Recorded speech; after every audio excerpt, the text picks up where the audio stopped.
আসসালামু আলাইকুম রহমতুল্লাহ। বিশ্বের বিভিন্ন দেশে অবস্থানরত বাংলাদেশি প্রবাসী ভাই ও বোনেরা, আশা করি আল্লাহ রাব্বুল আলমিনের একান্ত মেহরবানিতে আপনারা যে যেখানে আছেন সুস্থ অবস্থায় আছেন।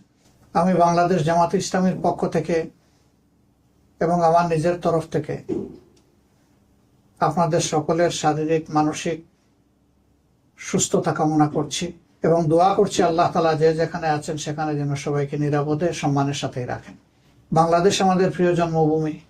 আপনারা জানেন আগামী বছর ত্রয়োদশ জাতীয় সংসদ নির্বাচন অনুষ্ঠিত হতে যাচ্ছে এবং এই নির্বাচন আগামী ফেব্রুয়ারি মাসে অনুষ্ঠিত হবে বলে আমরা দৃঢ়ভাবে আশা করছি।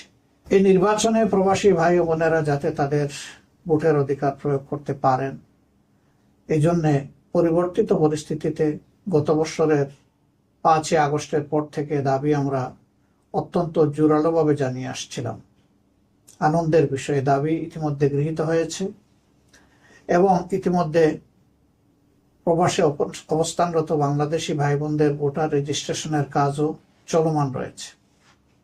তার পাশাপাশি যারা একান্ত এই সময়টা দেশে আসতে পারবেন না, তারা যাতে তাদের ভোটটা নিশ্চিত হয় সেই জন্য এই প্রথমবারের মতো অনলাইনে অ্যাপসে ভোট দেওয়ার উদ্যোগ নেওয়া হয়েছে।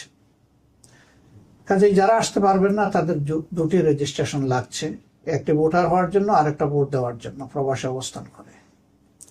আর যারা দেশে আসতে পারবেন সেটা মোস্ট ওয়েলকাম, কারণ আপনারা বাংলাদেশের অর্থনীতির চাকাকে চালু রেখেছেন। আমাদের অর্থনীতিতে বৈদেশিক মুদ্রা আসে, 1 নম্বর খাত হচ্ছে আমাদের গার্মেন্টস, 2 নম্বর খাত হচ্ছে আমাদের প্রবাসী ভাই বোনদের রিমিটেন্স। কিন্তু গার্মেন্টের যে খাতে আসে সেই টাকাটা গার্মেন্টের খাতেই খরচ হয়ে যায়। আপনাদের টাকাটাই মূলত রাষ্ট্রের কাজে বেশিরভাগ ব্যবহৃত হয়।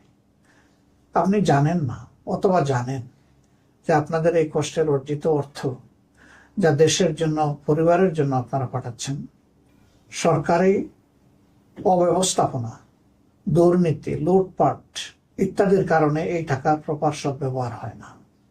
আবার সেই জায়গায় আপনারা কোনো আওয়াজও সেভাবে তোলার সুযোগও দিতে পাননি। এবার ভোটার হওয়ার কারণে আপনাদের হাতে যে অস্ত্র এসেছে এটাকে প্রয়োগ করার মাধ্যমে আগামীতে এমন একটি সরকার ব্যবস্থাপনা গড়ে তোলার ক্ষেত্রে আপনারা গুরুত্বপূর্ণ অবদান রাখবেন বলে আমরা বিশ্বাস করি।